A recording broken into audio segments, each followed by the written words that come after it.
we're going to start with my favorite part of running any D&D game, and that is my recaps and retcons. I don't believe there's anything I'd like to retcon. Things went pretty smoothly, if you call fighting a gator man smoothly. Mm-hmm. Didn't exactly fight him yet. You're all in initiative. You were traveling through the wilds of Terralina and came upon a swamp. You found a bullywug and a turtle, one by the name of Enos, or that's how he pronounced it. I revealed to you guys after the session ended that his full name is actually G. Enos. If you had talked to him more, he would have told and asked him about it. He would have told you that his mama always thought that he'd be smart, so she gave him a smart sounding name. Mm-hmm. I like that name. So you put it together. Yeah. You put it together as genius. Also, the bullywug. His canonical name is Jeremiah, although he would not give it to strangers. Upon There it was a bullfrog. There, da, da, da, da, da. Yep. Yep. Yep. And of course, if even though he didn't give his name, if you had asked Enos what was his friend's name, he would have said, "Oh, that's Jeremiah. He's a good friend of mine." Yeah. So yeah, you would have gotten that. But so you made your way up to a cabin out on the water, and Party, that's what it was. yes, there's a bit of A swamp fest? It wasn't that lively. I would say that it was more of a friendly gathering. There was some music playing. There's people having card games. There was a bit of a ruckus from one ne'er-do-well who felt they were being cheated in cards, but honestly, I think it was just a couple of bad hands. He was incapacitated by Quentin Swampwater, who is a rather large man with a distinguished accent and a habit of smiling after everything he says. Like he's always trying to put the people around him at ease. The unfortunate gentleman you don't know the fate of, but his body was dragged downstairs. Long story short, guy turns into a weregator. Or he is a weregator and turned into his gator hybrid form. It was the only surprise from the patrons about this revelation was that Quentin was just worried about him turning in front of everyone, from what it seems. And I believe Wolfram was talking to one of the patrons, and she said the same, something to the same effect, that you weren't supposed to see that. I don't think I saw it, but for clarification, did he transform willingly, or did something force him to transform that we maybe saw? Actually, you would not know without talking to him. Okay. It's not like there's someone there and He you didn't see them. step into a beam of moonlight and we're like, oh, suddenly he's a gator. I wonder if it's related. Yeah, Okay. and there's like no one in the and there's no one in the. I'm just saying, and there's no one in the corner with like weird hand movements casting spells. So yeah, it's nothing like that. Okay. And Wolfram, didn't you leave your squidling like guarding the cart or something? It's not with us, right? Yes, it is Correct. current. Okay. And we are missing Waylon. And he didn't come in with us? Or he did? I don't remember. Waylon is there. Yes. Oh, there he is. Waylon's on.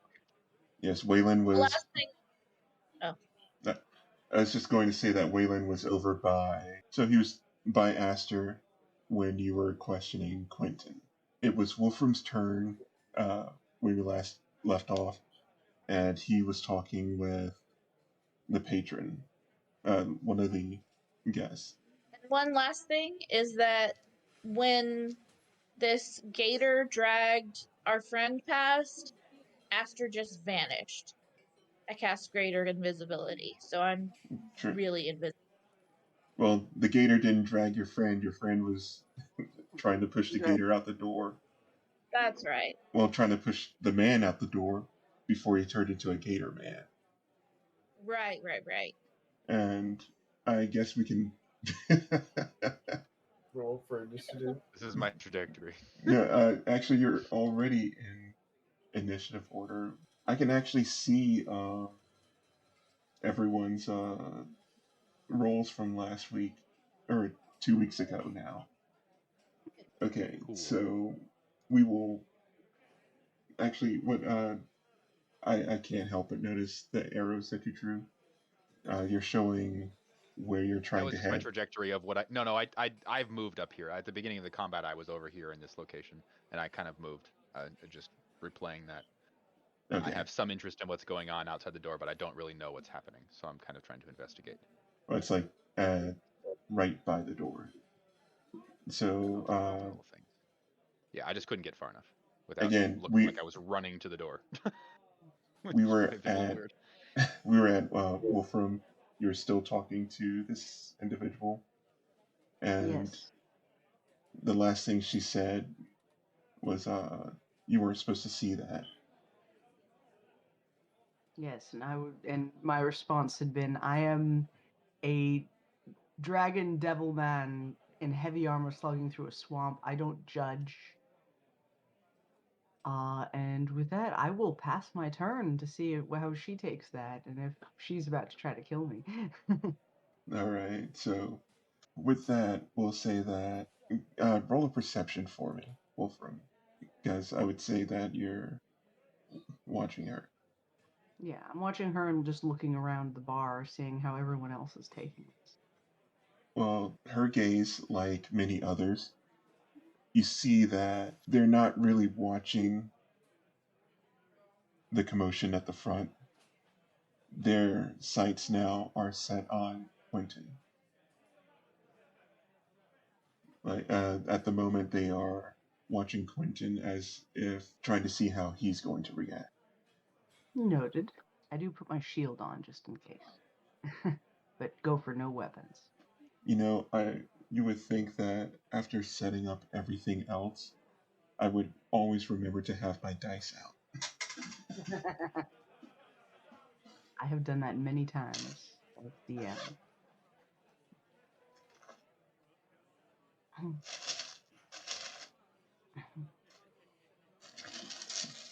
That's some ASMR going with the sound of dice. Okay. Sounds like you're playing Moncala, my dude. Which is quite the fun game. Okay, so Merric, the weregator individual. You see below you on the ground this hybrid gator humanoid, and although you manage to push them onto the ground, you see them from their prone position whip their body with lightning quick reflexes, and he brings his tail to swipe at your legs, but you're nimble enough to jump out of the way, and his attack misses you, and he will spend the rest of his turn getting up. So now he is standing in front of you, Merrick, and we're back to Astur, who is currently invisible. Right. So nobody else has made any violent moves? No one else is moving. Except for the gator man. Like, obviously. I walked around, but that doesn't count. Yes, but no one else is moving. They're just waiting to see how things play out, or if Quentin does anything. Well, first of all, I'm going to move away from Quinn. I'm going to move, and I'm going to hold a spell. Okay, I'm going to hold a cantrip. I'm going to hold Mind Sliver. And but also keeping in mind that I have my Silvery Barbs reaction that I could cast instead. Okay. So that way I don't lose a slot if I do the Silvery Barbs instead. But yeah, I'm going to hold Mind Sliver. If anybody does anything violent other than current guy, Weregator. Gator. They get the mind sliver. They get a Alright. bad headache. Yep. That's all I'm gonna do. Alright. Caitlin Sorry, Kind. Josh. I'm gonna do my best to stay somewhat aware of Gator over there. I'm going to gonna walk next to Quentin and sort of remark to him on the unusualness of a weregator, and oh, we learned. Oh, I guess we don't all know that. You, Astur, you like learned a bunch of stuff about this area by like reading his thoughts, right? But you didn't share that information with us. Oh gosh. Trying to remember if I did. No, she did Like not. detect thoughts, and like you asked him some Yeah. questions, and he kind of gave you some information. Yeah, I don't think I did share any of that. Okay, cool. So I don't Sorry. really know anything about the Mudmen or any of that bullshit. So I'm just gonna Yeah. stand next to him and look interested in the potential brawl, like I wanna be entertained, not like I'm concerned for anybody's safety. So and then kind of remark to Quentin, not every day you see a man fight a gator who's also a man, or maybe yeah. So Nice. Like I'm a little Nice. confused, and so I'm just gonna pass my turn here. I'm just keeping my attention generally in this direction, but I have no specific action planned, okay. which I know doesn't help me. But... From the moment that you've gotten in, Quentin has been very much like all smiles, toothy grins and Mhm. keeping a jovial tone. But right now you see that his arms are crossed. And he's Actually, just... What's up? I would just like to actually use my action to make a perception check on his teeth to see if his teeth look particularly gatory to me. I don't know what that means. Maybe I make that check with disadvantage or a big minus because I don't know what gatory teeth would be like. But well, if they're pointy and spaced far apart, something like that. That's what. And then I will do nothing for it different. But I look at his teeth. I can see teeth pretty well. It might be kind of weird for me to look into his mouth, so maybe he didn't like that. I will combine that with a bit of every time that you've seen him, more just piecing together that whole puzzle. But he has pretty normal looking teeth, besides a sizable gap in the front. His top two, what is it, incisors? His front teeth? Yeah. Yeah. Has a nice little gap there. But other than that, just like the other guy, he looks human. All right. I'm puzzled, and I end my turn. As I was saying, Quentin is standing there, arms crossed, and watching intensely. Anyone looking around notices everyone's looking at Quentin. Merric. All right. So I guess this is how this is going down. I will do a unarmed attack. Or not an attack. Or you can talk to him. He did try to hit. You tried to make him pay your bill. What? All Right? This is true. It's true. As a dwarf. Oh, you're not a dwarf this time. Never mind. I am a Halfling.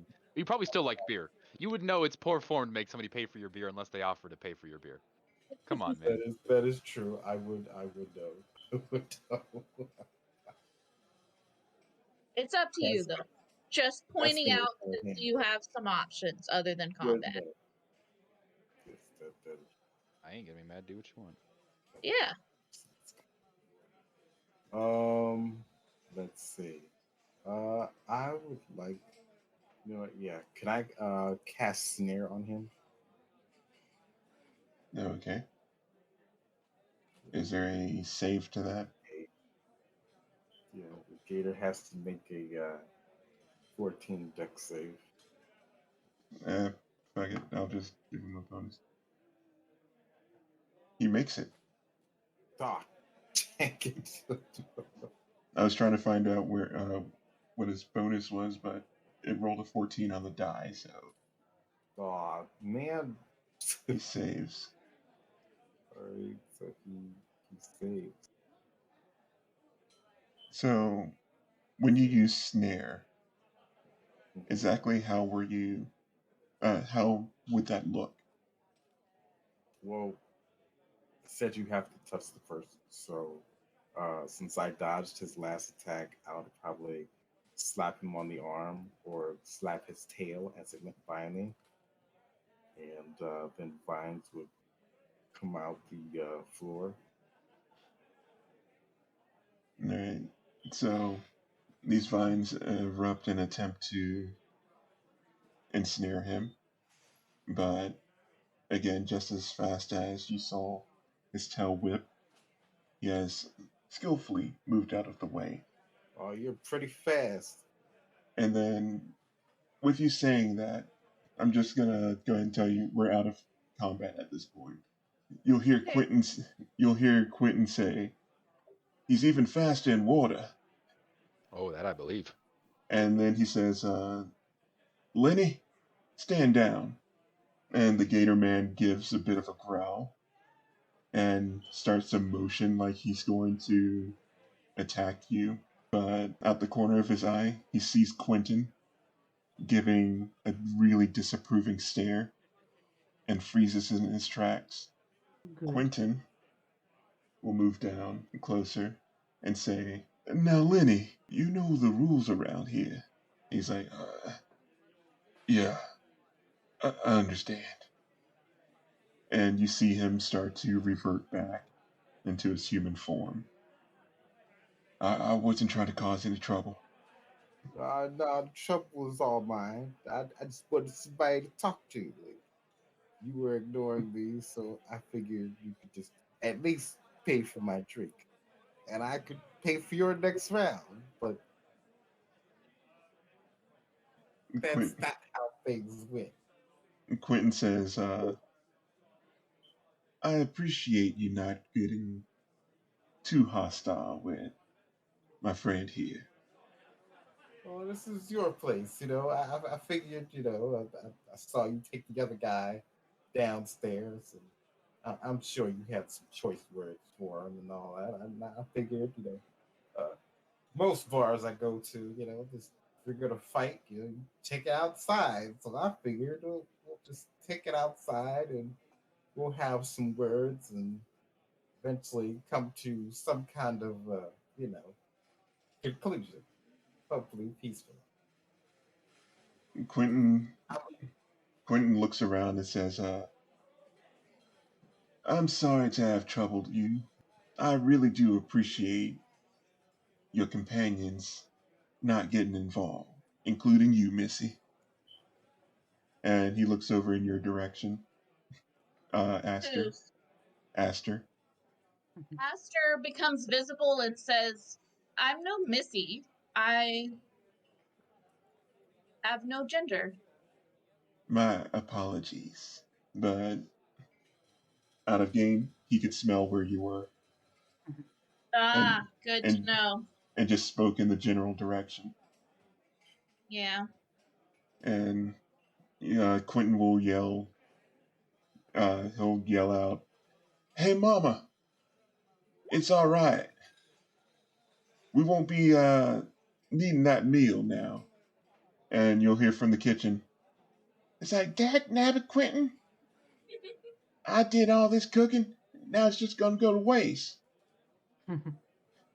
And Quentin will move over to Waylon and say, "My apologies. Depending on how you handled that situation, I had every intention of eating you all." Merric, Um, I would raise an eyebrow at the as he said that. He was like, "Look, I'm an investigator. eating me would provide even more trouble for you. But thank you for your honesty. But It what says, she Mama gonna have to pour out that gumbo. It would have put you all right to sleep. Ah, yes, indeed. You might have had trouble with. Don't we have some elves in the party? Being elvish only protects you from magical sleep, not from poison sleep. Oh, okay. I am resistant to poison, though. So, And with that, Waylon says, I believe we could still eat it. No shame in letting it go to waste. And Is there an antidote? as per usual, he doesn't fully explain himself. He goes, yes, I can purify food and drink. Ah, yes, indeed. One of the divine spells. So, so at this point, if you all are still willing to eat, Gilron will take any food that, take the pot of food, and you'll see him reach through the hole in his staff and pull it through, and he says, "There, it should be fine enough for us to eat now." I haven't had gunbo in, ever. It looks delicious. So, if you all gather around a table, you can eat. Again, everything's not to scale, so it's not super important. I'm just going to take his token away because I don't remember what I had for him before. Very, what's the word? Yes, spicy. I dislike it. Quentin says, we grow peppers ourselves out here. And Hey, Quentin. Oh, go on. If you don't mind small talk over this meal here, I'd like to know more about the history of your establishment. I mean, this seems like you're the proprietor here. Who am I to say if you're the owner or anything? But clearly you're man in charge. How long has this place been around? I mean, it's pretty amazing. I don't know very much about Terralina, but it seems like it's kind of a miracle that you're able even to stay here at all, right? That this is a swamp constantly. I mean, maybe I don't know what I'm talking about. I'm just parroting information I heard from other people, but I heard that this place stays always a swamp, unlike the rest of Terralina. Do that to you all the time. He says, you see, we've seen the landscape change now and again on a regular basis. This swamp always stays the same. Ever since I was about knee high, I've known this swamp to always be here. As far as this establishment, one of my family members made it a long time ago. Well, you see, I was asking because on our way over here, we ran into a pair you probably know. You know, Eneas and some bullywug fella Eneas likes to hang out with. They told us we ought to stop by here, this place. They said if we were looking for directions, trying to figure out, where we were going in this swamp and where might be a good place to look to learn more about it, that the people here would be a good resource. Now, we got a little distracted on the way in. I weren't able to ask those questions. I thought, now that you're preoccupied eating something else that's clearly not us, might be a good time. I see. Well, you see, Enos and Jeremiah, they're good about sending folks our way, especially ones they think might cause some trouble. Is that a defensive strategy, or do you intentionally intend to eat them? It depends. I suppose that's fair. If you come in, you don't cause a ruckus, and you are genuinely good folks, nothing happen to you. Every once in a while, we get some that like to drink a bit much, like to pick a fight or two. Those are the ones that go on the menu, so to speak. Do you have such guests often? Ever so often, individual a little too big for his armor comes through these parts and has to be shown his place in the food chain, so to speak. So You folks said that you're studying this swamp here. Indeed, Like to I'm study? most interested to find out about the mud people you thought of. Oh, right. You didn't say that out loud. Mud people? Kids like to be mud people. Cover themselves in mud, run around, scare their families. Well, you see, well, others might choose to disguise themselves as humanoids or humans and then potentially eat people. Well, I disguise my ways by using magic to read their thoughts without them knowing. And I have done that. I see. Well, if you've read my thoughts, as you say, mudmen, they're travelers that didn't come by our way. They're ones that decided to travel through the swamp. And something gets to them. Exactly what? I don't know. Something takes a hold of them, and they ain't coming back the same. To me, like you got some sort of a problem that needs resolving here, and maybe we haven't earned too much hospitality right off the bat. Surely you can't take too kindly to strangers poking their nose around your swamp, finding out things that they don't know about. And so perhaps we could offer a trade of services. You let us pursue this pursuit of knowledge about the swamp, let us learn some things, and in return, we'll maybe give you some information that you could use to your advantage to figure out what's up with these mud people or whatever's going on here. And that way you don't Quentin, have to pay us and you don't have to be worried about us finding out something about the swamp that we won't tell you. Quentin says to you, by all means, travel the swamp all you like. It mean no different to me. You see, You think we're destined to fail or something? no, the swamp is kind to us. It provides a bounty. You see, we use the waterways, we use the trees, we have plenty of land to put our houses on, room to stretch our legs, but we have our territory, and we know going any further than that don't suit us much. So, if you'd like to keep going through the swamp, that's on you. But there are things out there, things that even gator folks like ourselves don't want to deal with. The best way to put it is you'll run into some mudmen, most likely. You'll run into some flora and fauna that ain't always good, for lack of a better word. In fact, you might even find some gator folks that hold up so far into the swamp that they don't have the humanity that we do. We stay within our boundaries. You understand, right? I ain't gonna stop you from going wherever it Yeah, is you yeah, want to sure. go. Oh, I understand that. Frankly, I find that surprising. I don't know. It's just my experiences with people who own property or have an affiliation with property, especially long family history or a location history or a tribe or a group of people. You just don't want people messing with your stuff. So I thank you for your generosity, Quentin. This is very kind of you to allow us to effectively trespass on your land and learn your secrets. And not really your secrets, but the secrets of the area.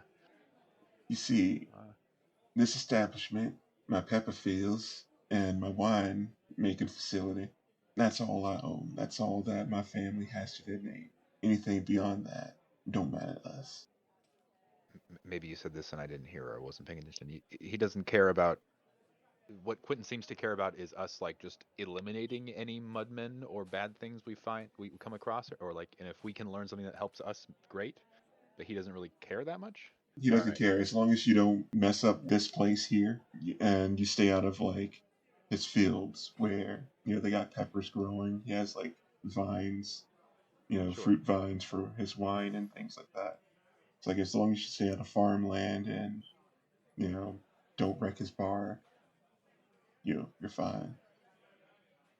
Perfectly reasonable. So if I see anything that looks uh well, I would say man-made, but it sounds like maybe you're not a man fully. Uh, if I see a row of crops growing on the side of the road, I should assume those are your crops, not just a random collection of carrots or something that's sprouted up.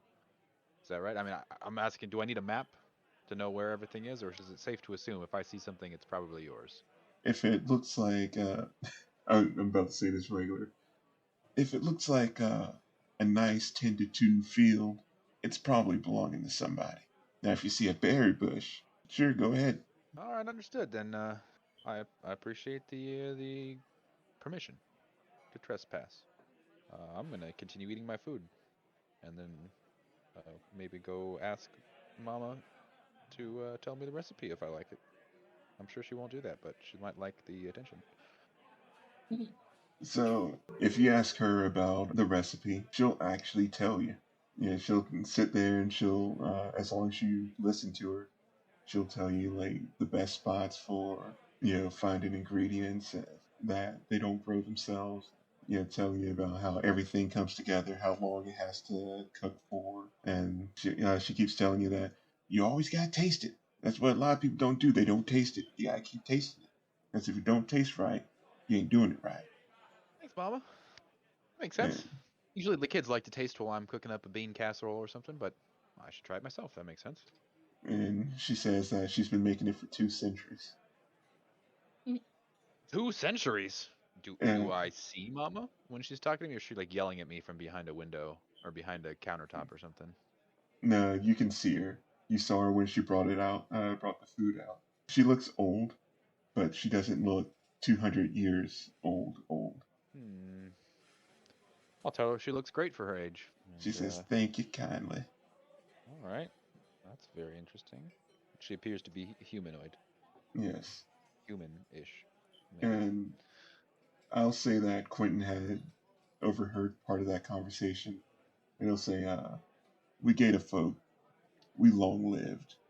Well, fair enough. Sounds right for the reptiles. That explains the whole gator. So I got one more question for you for orientating myself around these parts. Any important landmarks to keep an eye out for that say if I say to the west of this particular hill or this lake or something like that, that's I'm likely to encounter something that's maybe I would learn something from that, or is it just kind of a shot in the dark? Is there really no navigating out there in the swamp? I'm asking for landmarks that he might know, if he, to keep ourselves aware of where we are. If he doesn't have anything to say, that's fine. Hmm. He'll say, "There's a rather large tree, an old dead tree, out in the middle of some water. If you see it, it's best to steer clear of that." Okay, that's as good as I'm gonna get. Dead Wish tree in I'd the been water. reading. I wish I'd been reading his mind when he's mentioned that. I imagine there's something very interesting about that tree. Maybe. I'm sure you didn't say this out loud. Oh, I totally did. He's going to pretend he didn't hear that. If he did, he's not letting it, not letting you know that he knows. Right. If you look to your right, you'll see what the basement area looks like. It's where we would have woken up about to be eaten. I can see the meat hanging. Yeah. They were gonna eat us. In fact, Quentin will lead you all down there because there's a hole in the floor where they normally go in and out through. But Oh. there is a boat. It's not represented on the map, but there is a boat that he says you can use to get on down the river. Yes, this will be much more easy to navigate by boat. Caitlin looks unsteady at the boat. Probably never been on a boat. And he says, before you Before I go, got here. he says, before you go, a little parting gift for you. And you see coming downstairs into the basement are a couple of folks, and you know that they are the house band. They're the ones that were playing music before you got in, and they were gently playing some music before, all the commotion. You see a trumpet player. You see a guy carrying around a couple of drums that are strapped to his chest. You see a guitarist, a violin player, and also Quentin himself. They start to play, and everyone gets bardic inspiration. Oh, that's so kind. I'll tip them all a couple of silver each. Yeah, they continue playing as you're loading up into the boat. I should say I've definitely been on a big boat, but a small boat, maybe I'm not familiar with that. Let's say that the boat is long enough that it has I don't everyone. understand it. Yeah, everyone's on it. I do make sure to quietly ask Wayland, is it all right for us to leave the wagon so far away? He says, "Oh yes, it'll be fine." Oh, wait, my device. Give me a moment. And he puts his staff out in front of him. And can I get a perception check? Because you were just talking to Waylon and you're watching him now, I would say. Probably not. All right. So, you Basically, don't. it still has a 0 modifier. Is that fucked up or is it right? Yeah, it does say 0 Yeah. modifier. It's still busted. For some reason. Yeah, I should have a +6 modifier. Actually, even though I say perception, I'm wondering if this would be more of an Arcana thing because he's doing something magical. Definitely. Let's change that to a Arcana. All right, that's still not adding my modifier. So 14. All right. So when you're looking at him, what would normally be open space showing the other side of whatever's beyond the ring of his staff, instead you see like this film of a bluish light that's kind of opaque, and he reaches through the hole, and when he pulls his hand back out, he's holding the device that was next to the cart, the little box with that he was using to study the area. Oh, that's useful. Could you happen to grab my squidling with that? He says, "Oh, yes, yes. How big is it?" It's approximately a foot tall and about 3 pounds. Oh, that works. Because the ring itself is like, a bit more than a foot in diameter. So he reaches Yeah. through again, and he pulls out your little squidling. Thank you. Yeah, it's like a little marionette puppet. Or rather, a nutcracker puppet with a weird mind flayer head on it. It sounds like something you'd find in like one of those curious shops, and the guy has this long list of warnings about it, and you're just like, "Yep, and just walk out with it." It feels like a Mogwai situation. But anyway, I have a question and comment. yes. Comment probably hasn't been relevant, but I do speak Thieves' Cant if any of these guys have been trying to communicate with each other that way. Seems unlikely, but maybe it's possible for the swamp. Second thing, the bardic inspiration that we're acquiring, does it feel like normal bardic inspiration? I am a bard. Yes, it Do I feels think like I can stack my own bardic inspiration with it? Do I think it expires after 10 minutes? this bardic inspiration lasts for an hour. So it feels the same, it just somehow more potent or longer duration. All right, cool. I'll Yes, keep and a mental timer on it, and if we get close to the hour expiring, I will challenge somebody to a Rochambeau contest and use my bardic inspiration.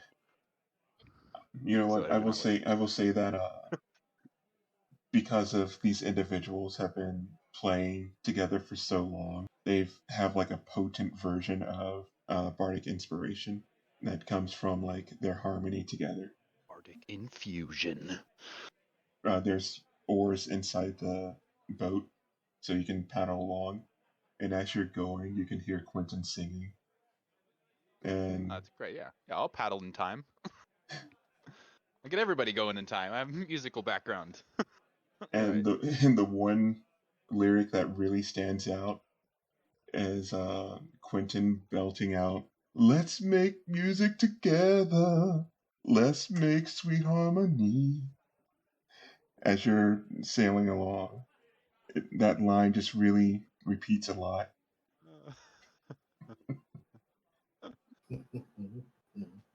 Wonderful. This is for you, Mama, I shout back. There's a lyric in the song. I am glad someone gets the reference. All right. Well, I feel great. You know, in retrospect, guys, we probably should have asked Quentin if being out at night in the swamp is any worse than being out during the day. Well, we don't know. Now you think of something to ask. Well, I was too busy trying to think about what alligator teeth look like, and I'm getting them mixed up with crocodile teeth now that Astur is maybe aware of the existence of crocodiles, and I can't quite figure out if these guys have alligator teeth or not. I was really focused on that. I'm sorry. Like the other two times I thought to be prepared for something, it ultimately didn't matter. So maybe this time is no different. I think that is way too much. I'm going to. I'm thinking about limiting, because this is a rather small map, I'm thinking about limiting everyone's vision by about half. Just for, the effect. Reasonable. Yeah, just for the effect of, some air of mystery.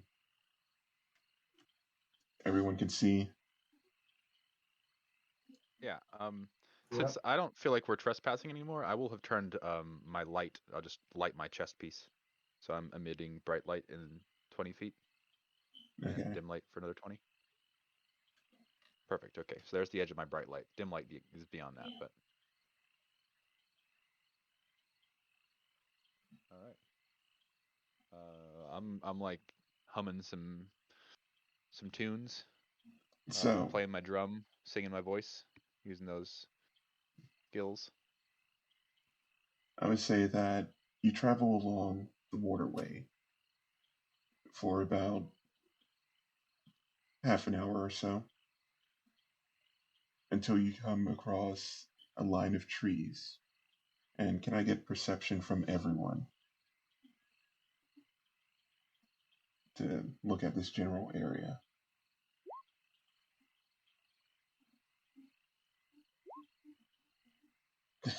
Damn. Why did mine not come up? That's weird. I'll try again. Perception. One. 9. So, 24, baby. so Astur and Wolfram, you can, I guess you're distracted by little lights blinking in and out. Reading a book. Oh, you're reading a book. Wolfram, you can see fireflies. You're like seeing little lights, and then they disappear. And you're like, where'd it go? And you're just trying to track them. Caitlin, you see some things hanging from some of the branches of these trees. Like as you're moving along, but you can't fully make out what they are. Did you approximate the size of the things that I see? Or are they varied? They're varied in size. Okay.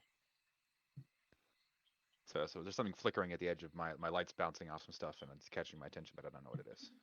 Merric, however, you notice the shape of these things. They look like carcasses, animal carcasses. Okay, I will tell the rest of the party, and then I will tell everyone to be on alert. We're definitely not in Kansas anymore. Wait, you see something? I mean, they're what was it? It's the scary trees? What are you, afraid of moss? Hey, come on, Merric. Listen to the halfling. Well, yeah, because a bear could squish you. It can't squish me. That's those jungle bears, you know. I will draw my shield and put down my musical instruments. So, at this point, the waterway that you've been traveling on has gotten shallow to the point where the boat is just sludging across mud, and you're not sure you could continue any further by boat, at least not in this location. Boys and not boy. I think it's time we find a tree to tie up on. This boat's well, I don't know very much about boats, honestly, but it seems like it's not going anywhere very well. No, we'll have to proceed on foot. Yeah, see, ask the engineer. He knows what he's talking about. And can you pick a tree? I don't know. What's a good tree? Halfling man, you probably know trees well better than I do, right? You're some sort of a foresty rangery fella. Oh, so you've noticed, huh? Yeah, I should respect one's talents, even if Okay. you're in a swamp, not a forest. You know. I'll pick the best tree to tie the boat to that I see. Would that be So, like a nature check or something? actually, when you approach one of these trees that are nearby, Merric, can I get another perception from you? Come on, lucky roll. Yes, Hi. killing it, killing it. Nice.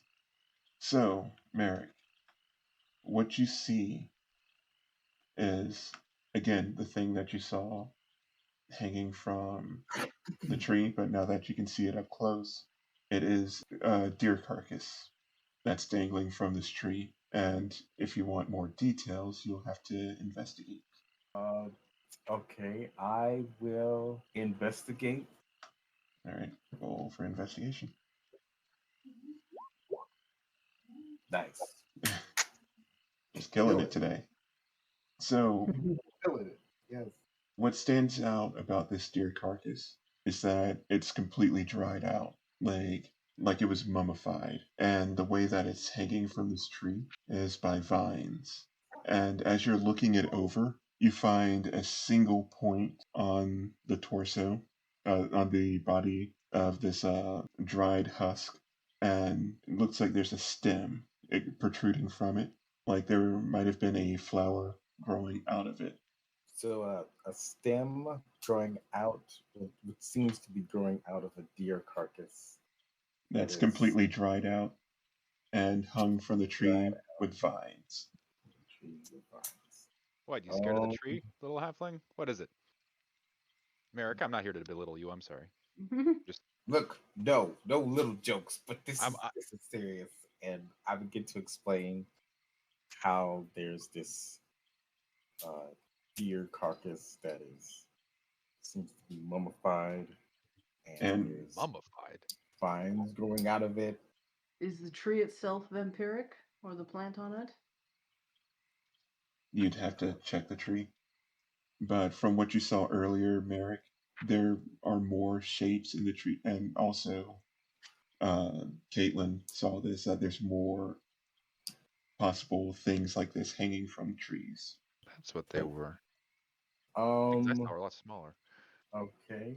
Are there any like rocks or anything around that I can pick up and throw at the tree? I'm sure you can find a rock. Not even going to have you roll for it. It's like you can look for a few seconds and find a rock.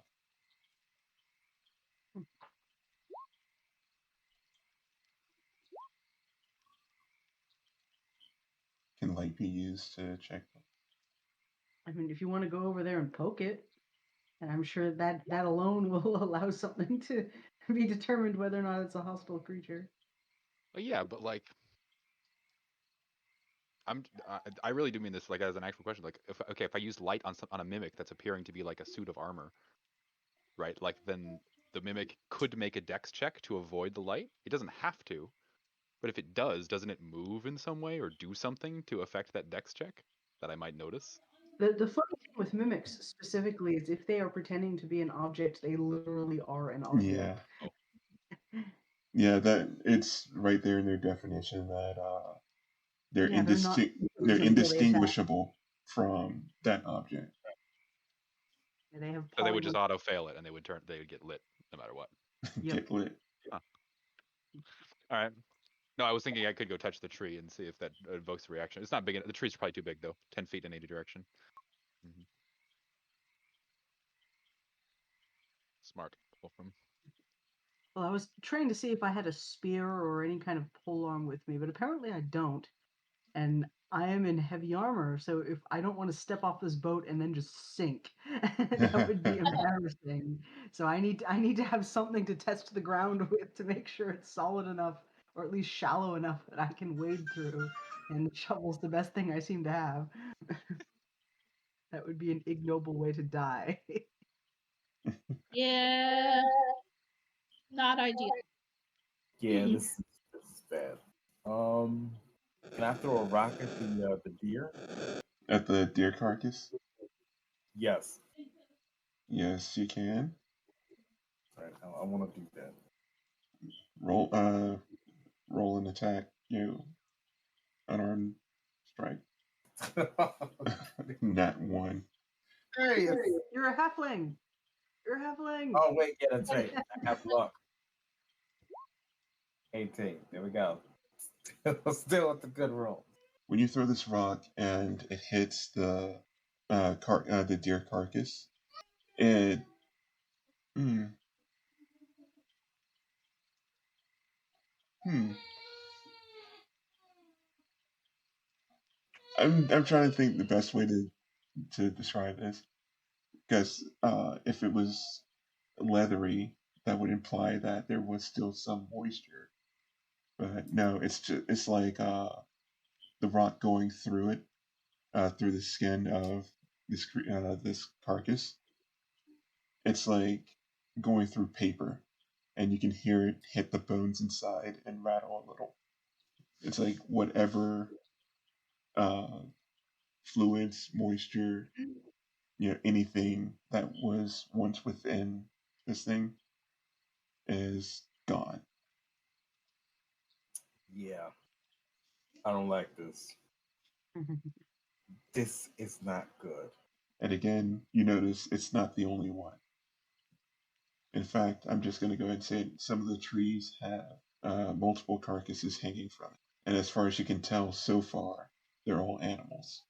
Am I close enough to get a reasonable look at the dangling mechanism? Like, are they on Yes, ropes? Are they on vines? they are on vines. Do the vines appear to have leaves that are the same as the trees, or do the vines appear to be different somehow? The vines are Something about different. the plants to know. Yeah, I'm not even going to have you roll for that. It's clear that those vines do not belong to the trees. Okay. I try to follow the path of a vine. Does it just get lost up in the tree somewhere, and I can't quite see? Or does it So, discernibly go somewhere? Maybe I have to perceive. give me an investigation. Okay. And are you just? No, I'm I was just going to say, looking. are you? I'm not approaching the tree. Yeah, I was going to say, were you just following this with your eyes, or were you trying to get close? But you told me. Yeah, I'm trying to see what I can see without moving. Yeah, you're not going to see much just from where you are. Well, we're here to investigate. Yeah. I want to cut one down. Do you think that's a good idea? Well, at least get a closer look. I will test the ground outside the boat to try to find a relatively dry spot with my Which shovel. side? The one closer to the corpse tree. The one that we are throwing things at. I would say Whichever that one. this is the one that everyone's investigating right now. Which one is this? Is the one? I'm pinging it on the. Wait. Oh, I'm sorry. I'm on the GM layer. Yeah, so we can't see anything. So there we go. That's the All one. right, so You can swap yeah, places I'll with me. I'll shuffle to the back so you go can get. around and try to see if the mud isn't very deep or not very wet. I'm going to roll for it to let you know.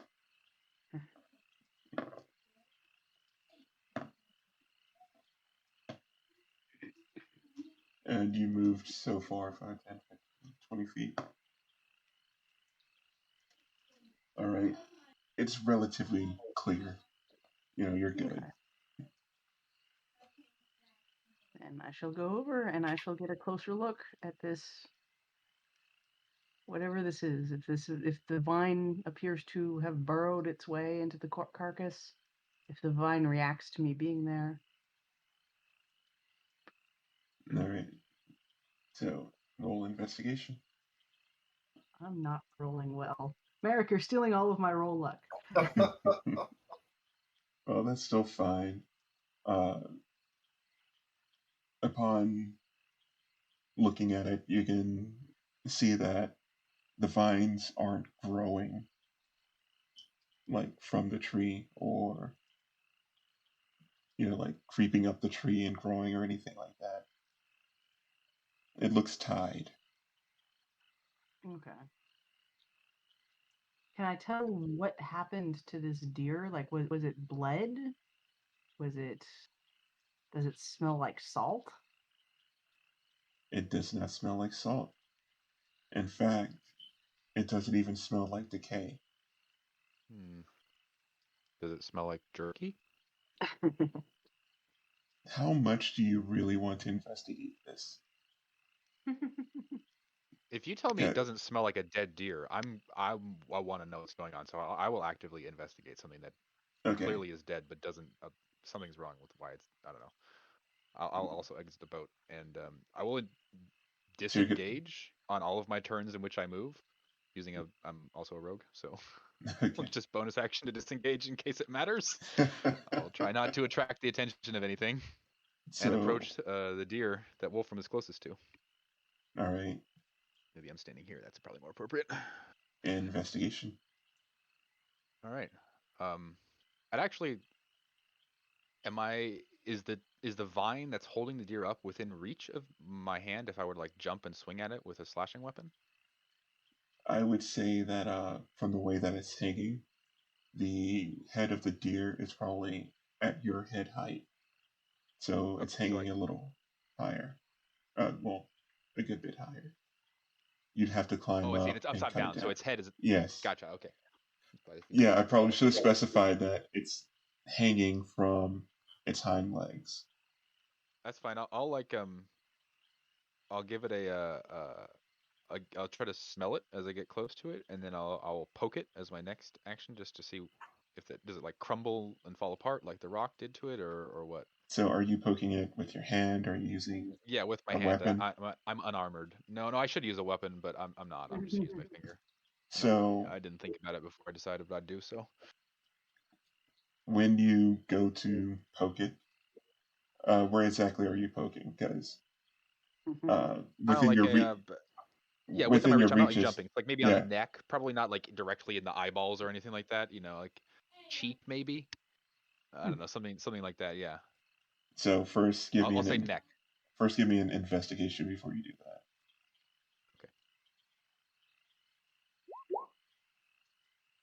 that. Okay.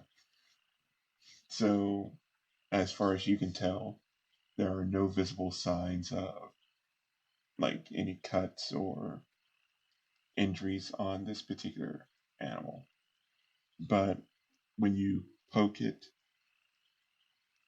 your finger goes right into it, and it feels almost chalky. Like it's crumbling as you push into it, past what should be muscles and tendons are like they're dust now, only held together by paper. It's I will. like paper mache, like a pinata. It's like Yeah. Okay. yeah, a terrible, terrible pinata you would never want at your birthday. Okay. I'm gonna take my hand back out. I'm not really disgusted, but I'm like, that's very weird. I don't know. I'm gonna draw a hand axe and then attempt to chop the nose of the deer off. Chop the nose off. Yeah, because that's the closest part to the bottom. Just like cut the bottom of it off. Also, that would hit the skull to be able to see if the skull is as brittle as everything else. So, like I'm not swinging, like as hard as I can, but just kind of like a little swift little chop if it felt like it's not a lot of resistance to my hand. yeah, so I'm not even going to have you roll for it. When you chop at it, the only thing that stops the blade is it coming in contact with bone. The only thing that still seems to be retaining any of its original properties is the bone itself. Okay. That sounds like an acid or something to But me. like, I don't but all tissue know. is Yeah. completely dried out. Is the best way to describe it. I'll report exactly that. All the non-bone of this deer is just it's flaking off. It's nothing. I'm not a medical doctor. I don't, I have a small amount of training like CPR and whatnot, but I don't know enough about things to tell you why something is this way. Do any of you smart book people want to come look? Look, nothing's happening here. We're all fine. Actually, Astur, Yes, you're a learned individual. I Mhm. am. Can I get a history check from you? Just in case Absolutely. you've heard of anything like this before. Roll good, roll good, roll good. 26. I think that's pretty good. Yeah. Alright, so I will say you've heard tales of stuff like this, but the last time you heard of anything like this happening was in Barovia. And even Good. then, and even Alright. then, it was only thought to be a myth that there's something akin to vampires, but not. And Vampires. this sounds like it. In fact, you know what? I'm gonna give you a bit of lore drop right now because it's well over 20. I'll just say that there's tales of a type of druid that was born from the death of a vampire. So there's a type of tree that sprouts forth from a vampire after it's been staked in the heart. The fruit of this tree, if consumed, can have all types of changes and adverse effects on a living being. There were tales of a group of druids that worshipped these trees, going so far as to not just consume the fruit that grew from it, but continue to feed said trees so that it would bear more of this blood fruit. They would also feed this fruit to their offspring, and over generations, they were continuing to be born, changed. And as far as you know, there have never been any cases of this outside of old Barovian documents. I was explicitly checking for vampire trees. That's right. You very much said that. But I will say with you guys looking over all the stuff, you don't think it's the tree itself. And Astur, like I said, you don't think it's the tree. You think you might be So, dealing with something colloquially known as a blood druid. right. So, Astur goes at great length and tells a lot of um, unnecessary details as they describe this blood druid and their fruit and their blood tree. And with a 26, would I know if are we are we strong enough to fight a blood druid, or would we all die? What a 26. If it's one, you think that you might have a chance, but if there's any more, you're not sure. Right. Astur says, I think we should leave.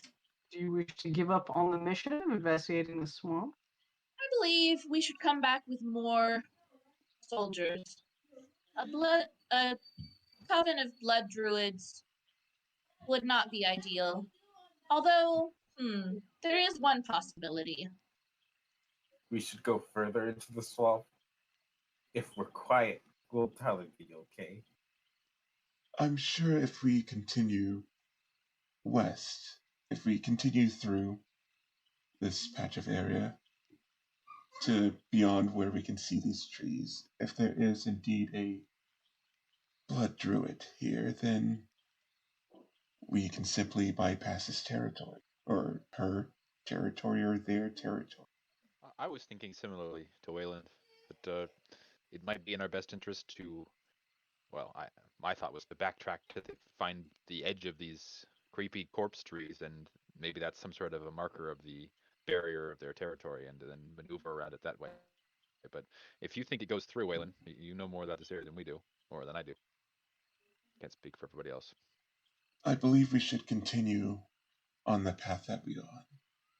If we try going around, we could possibly get ourselves lost in this already unfamiliar territory.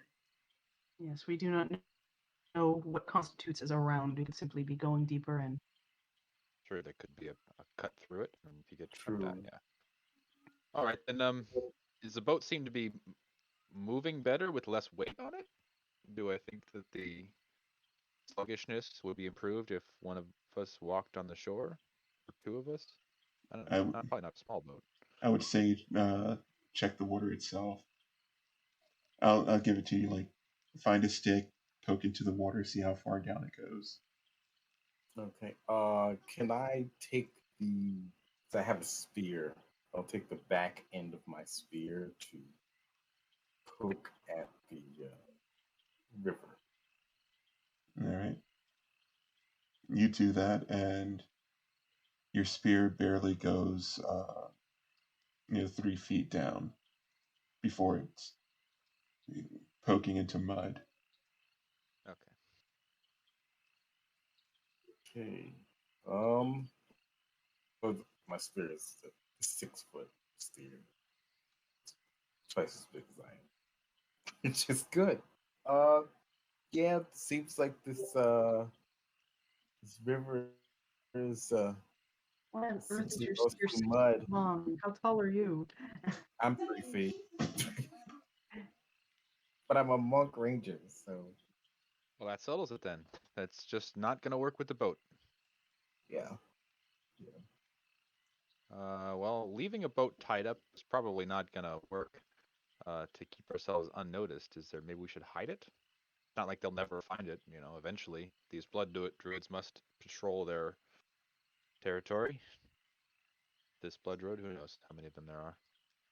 I guess we could I guess drag it up on land and then flip it over and probably put some grass or moss on top.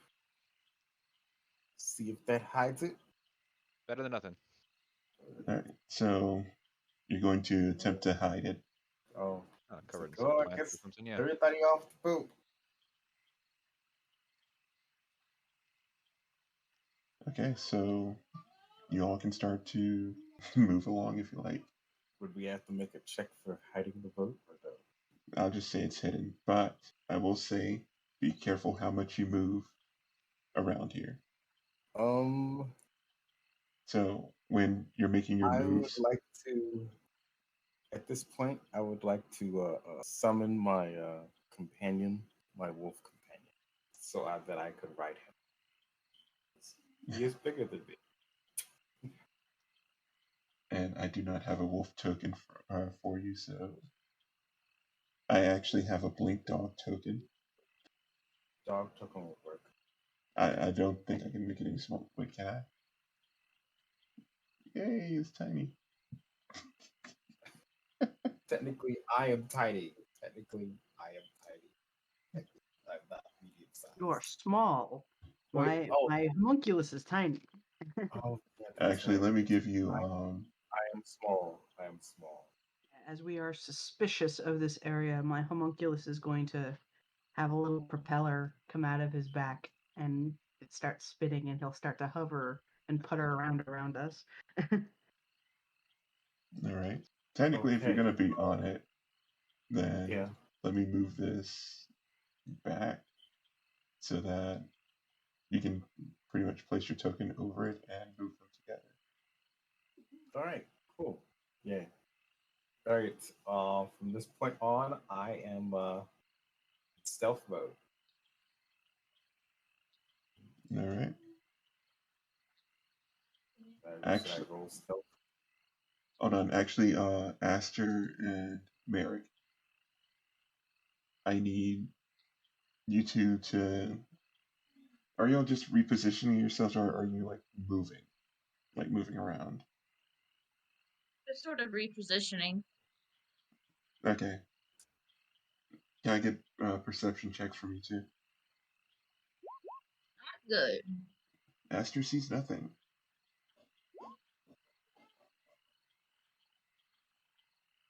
I will move myself one space closer to the water.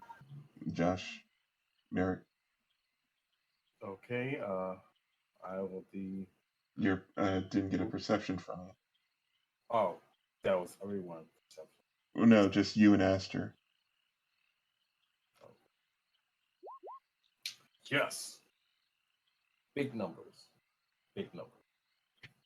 Okay, so looking around, you see on the ground that there are vines. Not the same type of vines that you saw in the tree. These are covered in thorns, and you feel that it might be difficult going through them. And that is directly below you in this area. I think Astur's gonna cast light on their book. Okay. So if you could make me emit light, please. Astur will actually take flight and be flying above things. So it's gonna So, okay, Astur, yes. I need you to make a dexterity saving throw. Even though I'm flying? Yes. There's a Oh reason. goody. Oh goody, something's happening. 18. Okay, so you make your save. And when you look back, Oh. you see that from the ground, a long vine reached into the air and took a swipe at you. And now that you're actively looking at it, you see that within a 10-foot radius around this plant that you see, or this thing that you see, there's vines, and they seem to be moving now. Astur yelps quite loudly and says, "Watch out for that plant! It's hungry." Hungry. Maybe attract more plants. So Be high enough up, there are no plants. unless you want to try and fight it, you don't have to go into initiative. Okay, no, I'm just gonna try to avoid it. All right. It is quite stationary. Well, let's go into this swamp since we want to get ourselves killed today and not go home. We're So, going into the Astur, swamp. Yes. really quick, can I get a perception check from you? Yes. Aha! 22. Okay, because that is above the magic number. Looking around, Aha! on the ground, you see another one of those plants. More unfriendly fauna. No, flora. Astur wouldn't make that kind of mistake. Okay, you're moving a lot, Astur. Yes, I know. I need you to make a dexterity saving throw. Okay, that's fair. Everybody else has been really quiet for a long time. Yes, that is a fail. Well, I thought they Okay. were gonna go fly somewhere and So okay, so you Intentionally failed the trying to you failed the saving throw, but at the same time, this thing couldn't hit you worth shit. It's canceled out because nat 1, so it completely whiffed it trying to hit you. But the area that you flew to, there's another one of these things. Ah, I dislike these creatures. So Waylon has been observing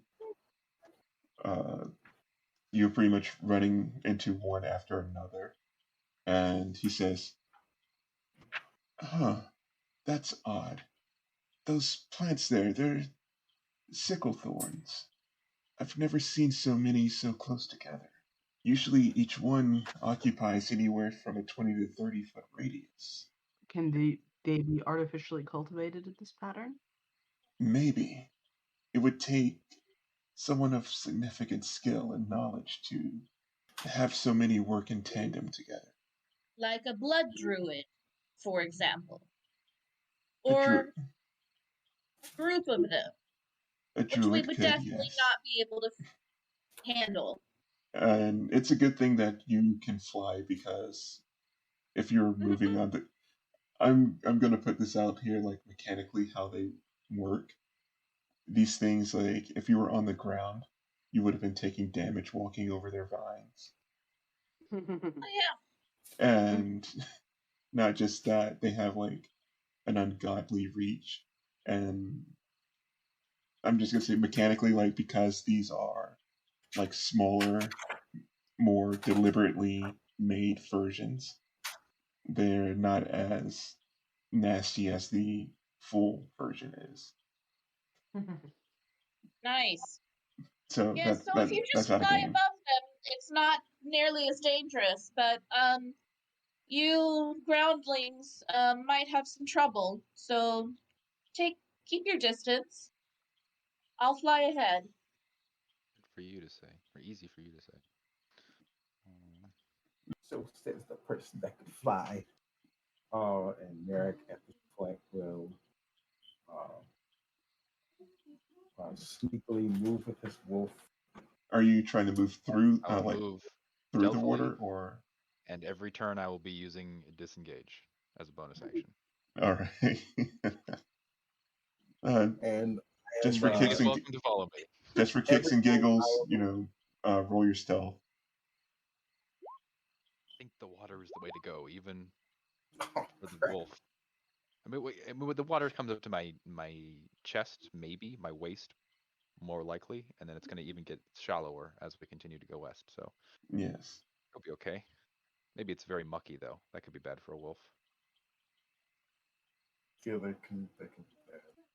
How about Wolfram? Wolfram's okay. Your armor going to weigh you down in the water though. Actually, maybe not Wait, okay. I'm sorry.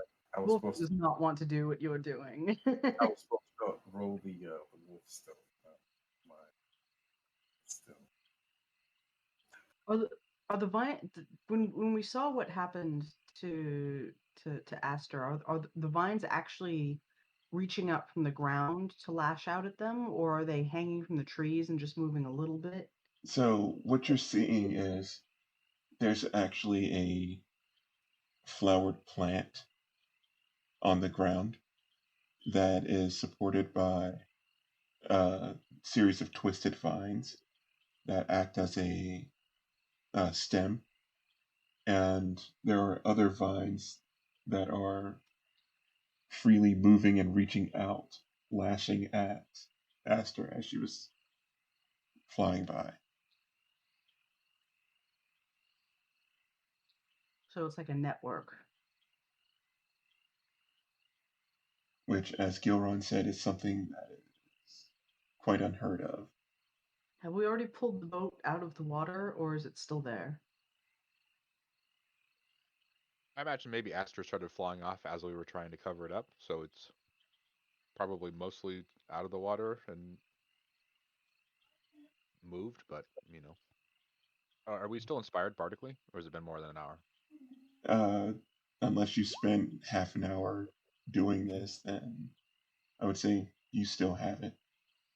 Okay, then I will not spend bardic inspiration, but I will sing you a song about the little tiefling that could, or something, and try to get you in the mood to do something. And So, Wolfram, really quick, I'll be ready to catch you. If you fall in the water, I have feather fall. You won't fall further than you already did. The fall itself is not the problem. I know. so I'm now, just gonna try to walk along the bank, holding my light out near the ground to try to spot the thorns and step past them. yeah, I'm just going to say now that you're all aware of it, I'm probably going to stop hiding them around. because you know I'd what you're still have to looking be for. observant. Yeah. Sorry, I just saw that. Merric, what were you rolling for? I was rolling for stealth, but then I realized that I rolled my stealth and not the wolf stealth, which was different than my stealth. Rolled 50. All right, so you're taking care to avoid all of these plants. Yes. Yep. Mhm. I don't really know what they look like. I'm just avoiding anything that looks like a vine and assuming they're not growing in the middle of the water. Astur maybe could relate specifically what they look like. Other than They look. formations of vines They working appear to together. be. They appear to be a type of large red and white flower with the green vines covered in very large Are they white poking around it? thorns. Yes. Do they spew fire? No. Here, Think about the corpse flower. and do I know what this thing is? If I Merric. do not, I will investigate. Merric. First of all, He just walked right up to it. exactly. Of course. No. Okay. So you're gonna have to give me a second to pull All this right. up real quick because what you just did. I rolled a stealth check. Wait, because I'm doing it. Do I have to roll another stealth check? No. Even though you rolled stealth. Hold on. Let me get my dice because I did not expect anyone to do that. Well, I didn't expect anyone to do that after knowing that something's there. I know it's there, but still, figure if you sneaky enough, look at it. Mm-hmm. Okay, Merric so have a monk way? What's the Exactly. subclass? What In a subclass? monk way. Just look up to it, look at it, and then so Merric, you take 7 points of piercing damage automatically, like, there's no save. because you just walked Really? over razor sharp thorns on these vines that blanket around it. Oh, You had seen it can't do before, it. and I told you that it would be rough terrain, but the fact that there's like razor sharp thorns sticking out of these vines that cover the space around the plant, I figured, hey, he'll get it, and proceeds to just walk over it. So, what is your stealth? Well, technically, that will be my wolf. It would take the 7 points of damage. Yeah, because your wolf just walked into thorns. That poor wolf. Well, then your Right. wolf just just took a bunch of damage. Just took 7 points of damage. What's the health on that thing? Actually, when you summon this thing, is it just like whistling and then wolf comes to your aid, or is it through magical means? Here's the page that explains the spell, or explains the feature. All right, let's see. Josh, you gotta get organized, man. Yeah, sorry. I'm pretty sure it should have already have been there. Yeah, Beast of the Land, armor class 13. Hit points 5 plus 5 times your ranger level. And I know you're multi-class, so what's your ranger class? Ranger class is 4. 4. So we'll say it has 25 hit points. It does not notice you. Yay. Even though, I really should have it as an automatic trigger because you stepped on it, but it doesn't notice you. Anyone else want to try and move around and not run up on the plants? I'm going to continue my trajectory here and end up over here eventually. It will take me some time to get there. Actually, Okay. I'm going to try to not place myself too far away from the water. So I'd stay in the middle of the water and kind of end over here. Actually. Yeah, my current path is going to take me right past that one, isn't it? Trying to stay. I guess we're more aware of it now because of Josh. The plant didn't notice him. I mean, how would we notice him? Because he has light cast on his chest, doesn't he? Well, plants have no eyes. Yes, it has blind sight. I would probably signal to not come here. Man, if I don't want to go back in the water, I'm going to have to pass right next to one of those things, aren't I? Mm-hmm. As you halt, I can come further. I can return slowly, and then try to hold you up, so that way you can safely ford the deeper water, without concern for your own safety, or with less concern for your own safety, maybe. I guess we're going to find out what happens. Are the trees themselves here, do they appear to be in good condition? I know the carcasses hanging from them are like paper. I would say yes. The trees are fine. There's no harm to them. Okay. I'm gonna pull out a hand axe and just try to cut a hunk out of the tree. If I can just get a 1x3 piece of bark, not in any particular shape or anything, but just a good solid piece. Ideally 2 pieces. You can get two. I get 2 pieces. I'll put them back together. And you're It's an just object when it's no longer a tree, right? Basically, I want to put them down over the thorns and then step on them.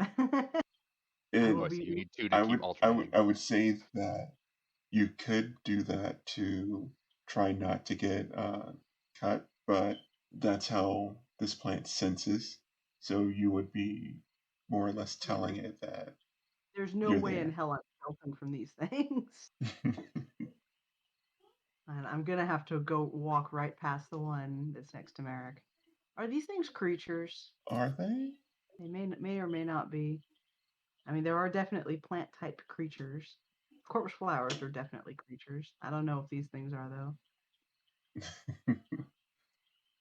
It's like I've given you all a lot, but I can't tell you what they're actually classified as. Fair. Yeah, I haven't seen these things hit anything yet, so I'm less concerned about that. And more concerned about getting through them without getting shredded, which is weird because I am in heavy metal greaves. But I assume that that's not going to matter. Fun fact: the thorns of a sickle thorn are often collected for making weaponry. I mean, if I'm just going to completely eschew any kind of stealth, I might just be using my shovel like it more as like a spade or whatnot, and I'll just flat out start cutting thorn vines as I walk and sort of shuffling them to the side. This is going to set off all of the plant alarms, I'm sure, so I can walk without taking damage. Or actually asparagus. Look at this genus and species. But I understand everyone wanting to be cautious. This is Yeah, we're spending a lot of time on this. so because you have entered within range, and I get a dex saving throw from you. Dex save. What is this dex save? Would you speak? Oh, I see something. We'll address that in just a second, Astur. Does a 14 hit you, Wolfram? Absolutely not. You would need an Okay. additional 10 to hit me. So you see this vine lash out at you.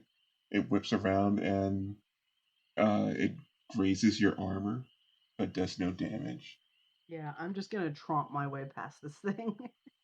because this is a lesser version of the full one. It doesn't get the 3 multi attack like it should. So this thing is really toned down for this encounter. So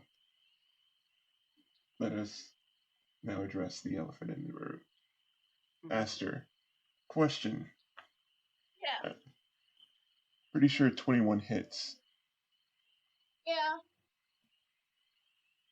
Unless wait, do I have shield today? I don't. That's okay. 21 definitely hits.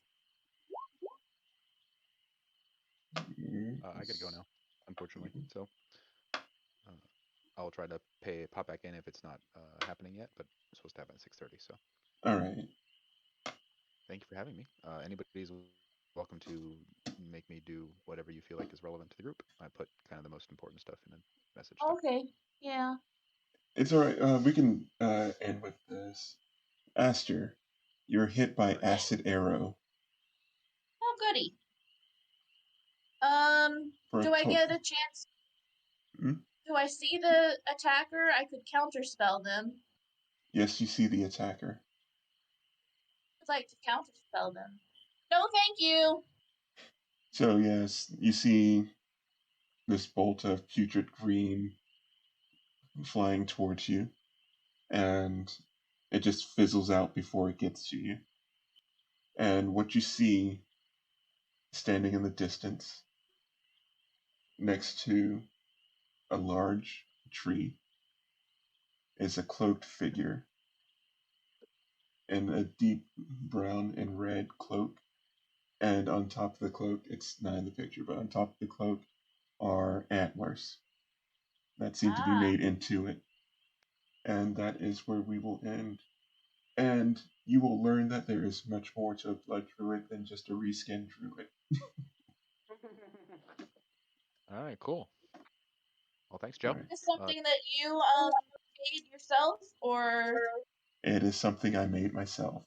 Something I've been sitting on for a while. Nice. Well, I look forward to it. Right. Take care.